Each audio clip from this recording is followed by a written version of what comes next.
Selamat siang semuanya. Pada kesempatan kali ini kita akan belajar soal kepribadian dan keberagamaan. Ya, kalian sudah mengerjakan tes MBTI. Tes itu berguna untuk mengetahui tipe kepribadian yang seperti apakah kalian. Nah, mengapa tes itu penting untuk diambil? Karena terkait dengan perkuliahan, topiknya adalah kepribadian dan keberagamaan.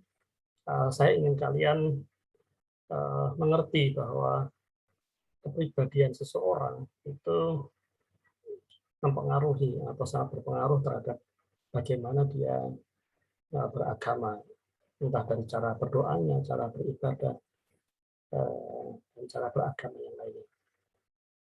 Nah, di dalam tes MBTI itu sebenarnya ada 4 dinamika ya. Kita akan pelajari satu persatu. Nah, dinamika yang pertama adalah dinamika antara introvert dengan extrovert. Jadi kalau tipe kepribadian yang introvert itu cenderung pendiam, ya mungkin pemalu, tidak suka bicara ya. Kemudian lebih suka menyendiri.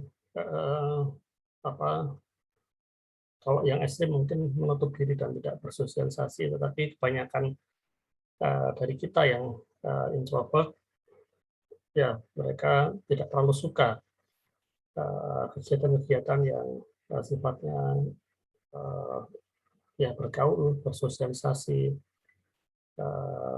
yang tampil ke publik. Kemudian ya orientasi mereka adalah dunia dalam diri sendiri. Sementara kalau ekstrovert, ya sebaliknya ya. Jadi mereka cenderung suka bicara, kadang ya ekstrim itu menjadi cerewet. Kemudian ya mereka suka gaul, mereka tidak bisa diam, tidak ingin menyendiri. Mereka merasa asik kalau ya berkegiatan, beraktivitas dengan teman-teman yang lainnya, dengan orang-orang yang lain. Mereka sangat mudah bergaul dengan bahkan dengan orang-orang yang baru dikenalnya ya. Berbeda sekali dengan orang yang introvert yang ya pasti sulit untuk bergaul dengan orang-orang yang baru pertama kali dikenal. Kemudian kalau orang yang ekstrovert itu orientasinya adalah dunia luar, yang mereka suka petualangan, suka menjelajah, suka mengeksplor dunia luar. Ya.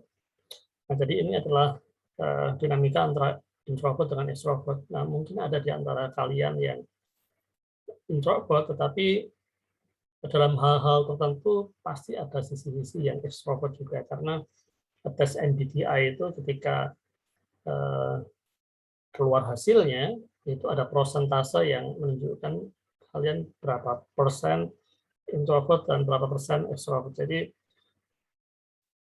sangat jarang yang 50-50 ya, yang sama semua. Ya mungkin bisa terjadi, tapi sangat jarang.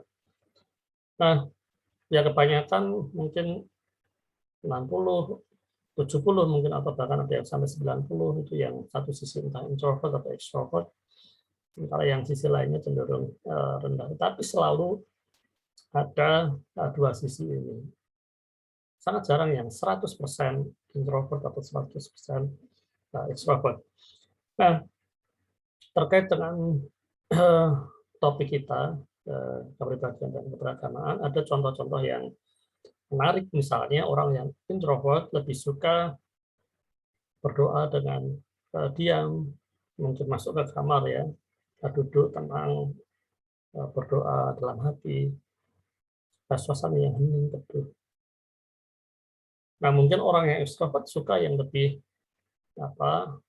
ya aktif begitu ya, berdoa mungkin sambil mengucapkan kata-katanya secara lantang, secara keras, mungkin juga bisa sambil berteriak, lebih ekspresif ya, dan mungkin tidak dalam ruangan yang sempit, mereka mungkin doa bersama-sama dengan ya yang lainnya. Jadi ada dua perbedaan, yang satu cenderung diam, tenang, yang satu cenderung ekspresif, begitu ya. Nah, kalau kita tanya manakah yang benar dari dua hal ini, antara yang introvert dengan extrovert, mana cara berdoa yang benar?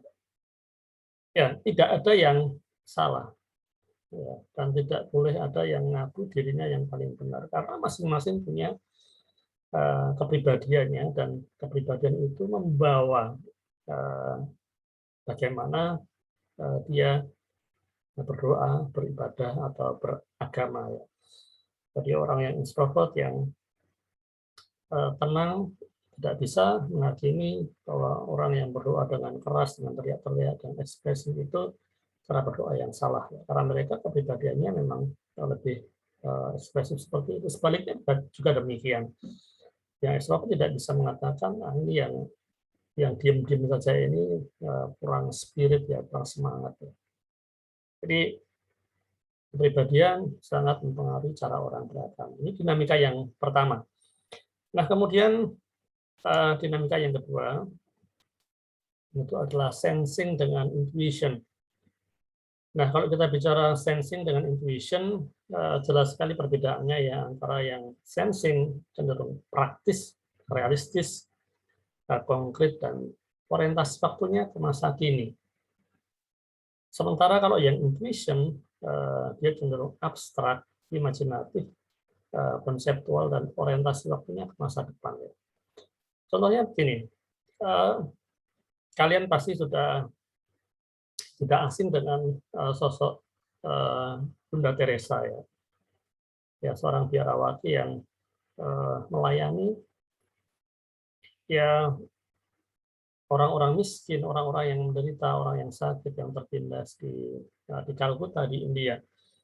Nah, kalau kita bicara sosok Bunda Teresa ini, dia bisa kita tunjukkan kepada kepribadian yang sensing. Ya. Karena apa? Ya, dia sangat praktis, realistis, melihat kenyataan sekitar pada waktu itu, realitanya seperti apa, faktanya seperti apa, langkah praktis, langkah konkret yang bisa dilakukan untuk melayani orang-orang yang miskin dan menderita di India pada waktu itu apa. Orientasinya masa kini, now, sekarang. Jadi dia harus menolong yang sakit, memberi makan yang kelaparan, kadang-kadang dia menggendong sendiri orang-orang yang sakit itu, kemudian dibawa ke rumahnya, ya, ke tempatnya yang sudah seperti klinik, seperti rumah sakit. Banyak waktu itu orang-orang yang menderita kusta, ya, yang orang lain tidak mau mendekat. Ya. Jadi sama sekali tidak ada pertolongan kepada orang-orang ini. Nah, Bunda Teresa adalah sosok yang, ya, dia lihat realitanya seperti apa waktu itu, dia ambil langkah yang konkret, langkah yang praktis, dan lakukan sekarang juga. Nah, sementara kalau kita menengok pada dinamika yang intuition, ada sebuah peristiwa di Amerika tahun, ya saya lupa persisnya, tahun 80-an, ya.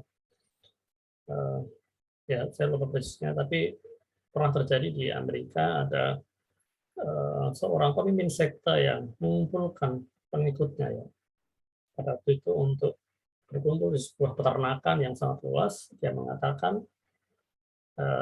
untuk menyambut, ya, akhir zaman ini, ya, dia mengajak seluruh pengikutnya untuk melakukan bunuh diri massal. Ya, sekitar 900 orang termasuk perempuan dan anak-anak pada waktu itu ditemukan tergeletak tak berkelimpangan karena bunuh diri, meminum racun bersama-sama. Cerita ini sebenarnya terkait dengan pendekatan atau dinamika kepribadian yang intuition, karena pendekatannya cenderung abstrak, ya, cenderung abstrak, kemudian imajinatif, membayangkan hal-hal yang mungkin tidak ada realitanya di dalam kehidupan sekarang, kemudian lebih konseptual ya, dan orientasinya masa depan.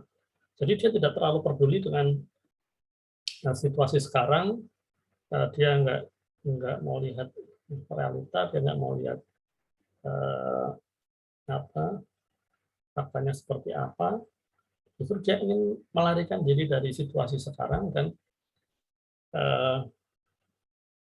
ingin menuju kepada masa depan. Jadi dia mengajak seluruh umatnya untuk bunuh diri karena dia merasa udahlah, masa sekarang nggak penting, kita bersama-sama menuju ke masa depan. Akhirnya ya bunuh diri massal.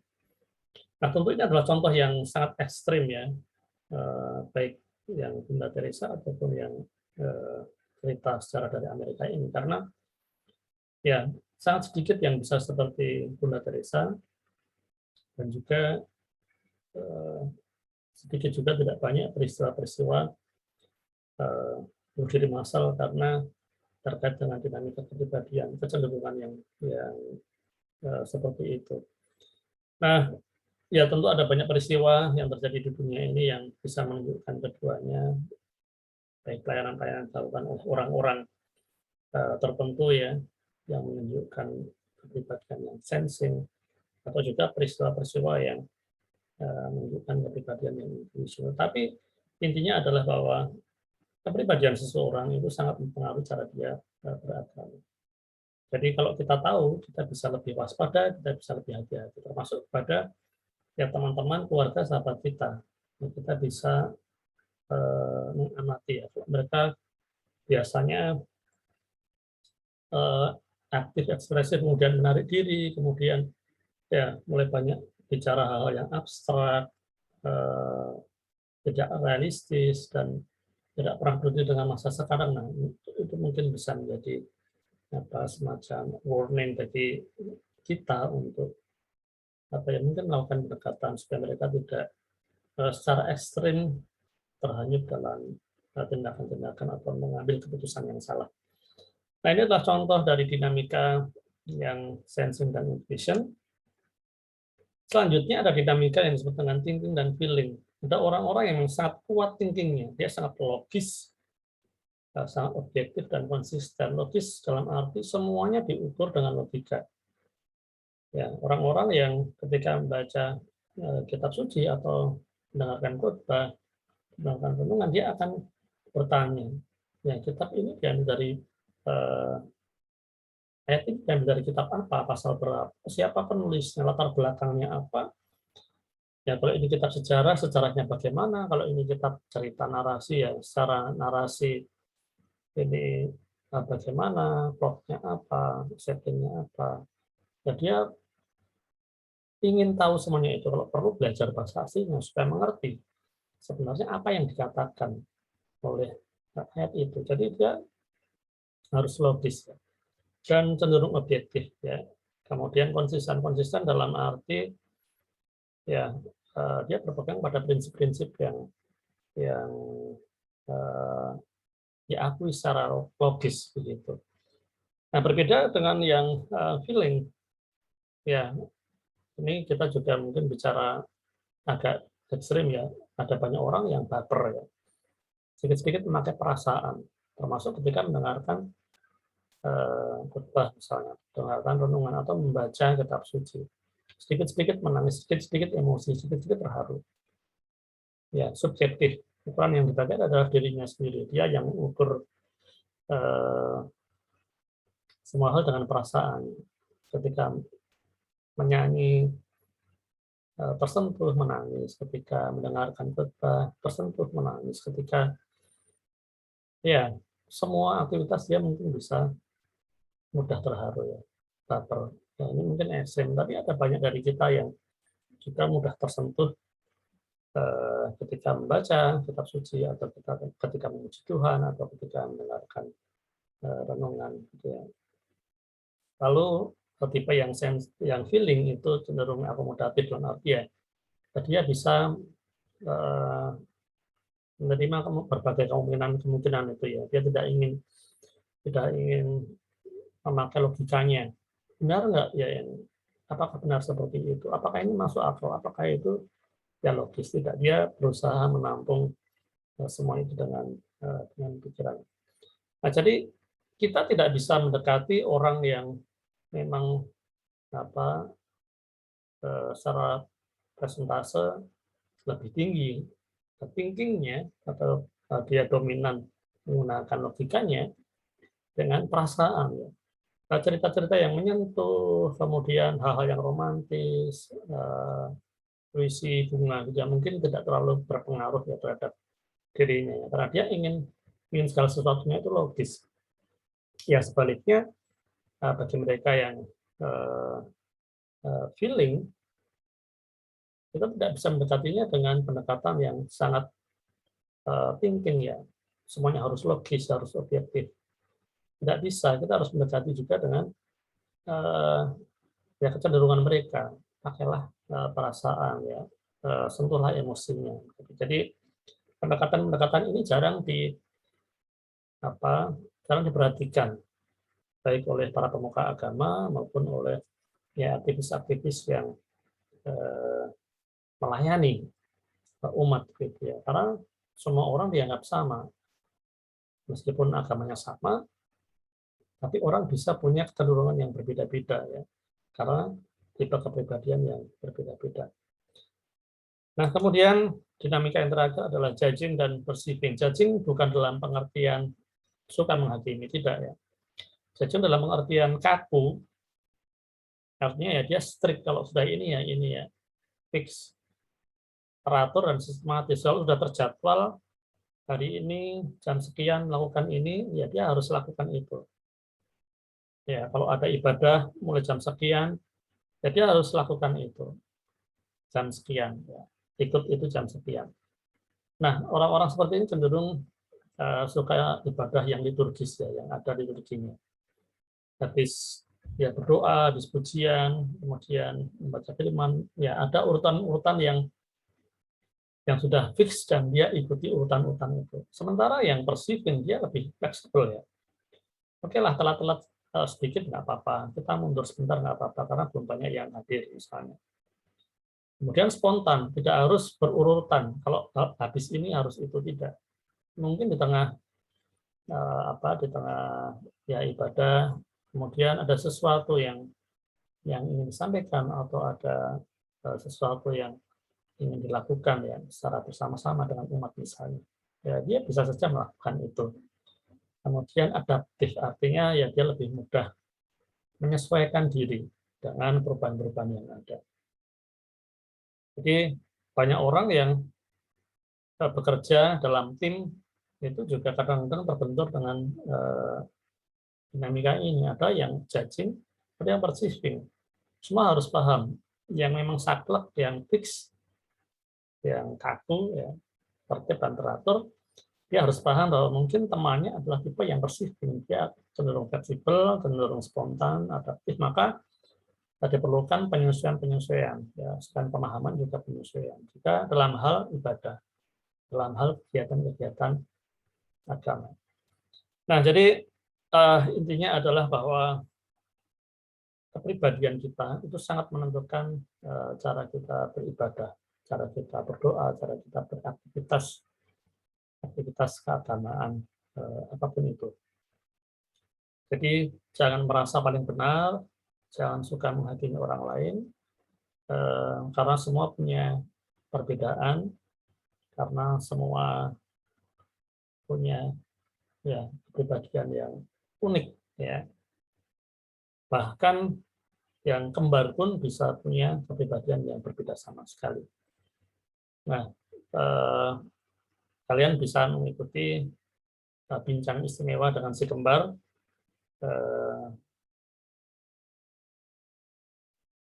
di video yang lain. Tapi dari situ nanti kalian akan melihat bahwa ya ternyata bahkan kembar pun bisa punya kepribadian yang berbeda.